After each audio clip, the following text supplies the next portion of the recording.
With Laurent Mekies now at the helm, Red Bull appear to be undergoing a bit of a resurgence. So much so that Christian Horner texted Martin Brundle during the Italian Grand Prix to congratulate the team on turning the car around.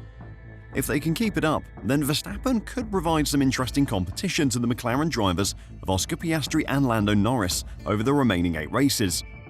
While he may not be in the running for the Drivers' Championship, the current reigning champ could still play a large part in the fight between the two contenders. While things are looking good this year though, next season is going to be a brand new challenge for Red Bull, one they are not very hopeful of overcoming. Today, I'll check out the huge task facing Red Bull with their new engine and talk about F1's faltering return to V8 engines, so don't go anywhere. Next season will be a monumental one for Red Bull. Not only will it be their first full season without long-standing team principal Christian Horner, it will also be their first with their own in-house built power unit. The difficulty of doing this cannot be overstated. Designing an F1 car is complex, but building an engine is far more challenging. In fact, it's such a difficult undertaking, especially at the first time of trying, that Mercedes chief Toto Wolff thinks Red Bull Powertrains has Mount Everest to climb to be ready and competitive next season. Speaking at the Dutch Grand Prix, Wolff said the odds are against his rivals to pull that challenge off, but he also didn't want to underestimate its commitment. My first answer would be that's Mount Everest to climb, because our engine departments have grown over tens of years, he said.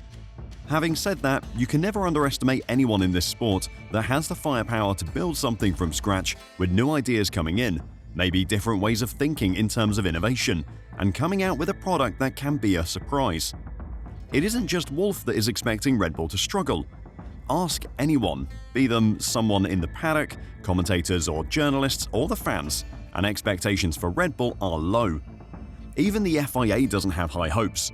In order to avoid a huge disparity in engine performance across the grid, as last seen between 2014 and 2017, when Mercedes initially stole a march on the rest of the field and Honda struggled for years to become competitive, the FIA will introduce a safety net that will give manufacturers who are significantly behind some development advantages to catch up with. They will be given extra engine budget cap, dyno hours, and the ability to adjust their power unit homologation. While all of that is helpful, if Red Bull are down on power from race 1, it isn't going to catch them up by race 2. They're still going to have to use their own talent and skill to find more performance and catch up to the rest of the field. Laurent Mekies admitted at Monza that it was a crazy decision by the team to attempt it. "It's as crazy as it gets to do your own engine," Mekies said in Monza on Friday. "It's the sort of crazy stuff that Red Bull does. We don't underestimate it, or underestimate that these guys have been doing it for 90 years or whatever. It's being set up in the Red Bull way, at the maximum possible level. We expect a lot of sleepless nights next year to try and get to the next level. We're not going to put a number on where, meaning what position, we are going to be. Like Toto said, we're going to start with Everest to climb." Laurent has gone as far as saying that he isn't expecting them to turn up at the start of next season and be ready to compete. Mekies anticipates there will be considerable work to be done over the 2026 campaign as Red Bull looks to eradicate any deficits it might initially find it has to established power unit providers. Then, as I said, we expect a year with a lot of hard work, a lot of sleepless nights next year to try to get to the right level, he stated. But it's a challenge that very much feels like a Red Bull challenge, and we love that. We're not going to put a number on where we think we'll be, because I don't think anybody has a number. But we know we're starting with a mountain to climb, as Toto said.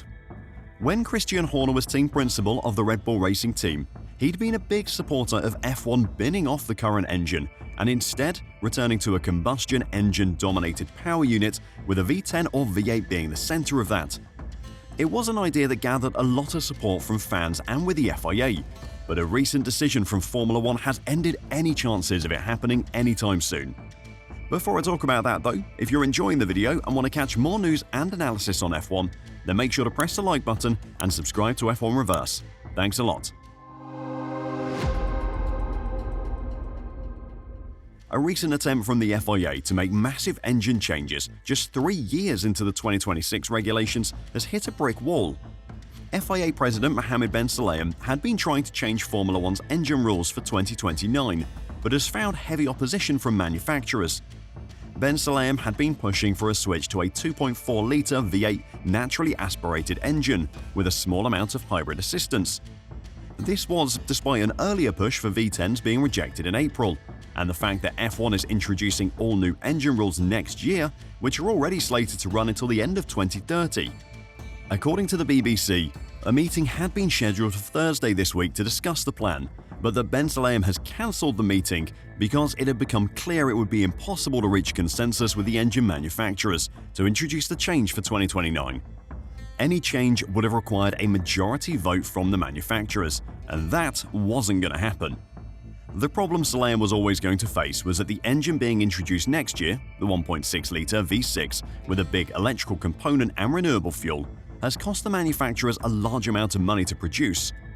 On top of that, the regulations for next year are the reason that 3 manufacturers chose to start building engines for F1, with a 4th starting in 2028. Audi and Honda are building engines for F1 because they like what the 2026 regulations are trying to do. Ford has partnered with Red Bull for the same reason, and when GM finally gets their engines in the Cadillac team in 2028, it will be because they want to be a part of the cutting-edge work that is happening on these engines. There was no major opposition to the idea of switching to 2.4-litre V8s, but there was a disagreement about the proportion of power output to be provided by the hybrid part of the engine, whether there should be a turbocharger or not, and the timing.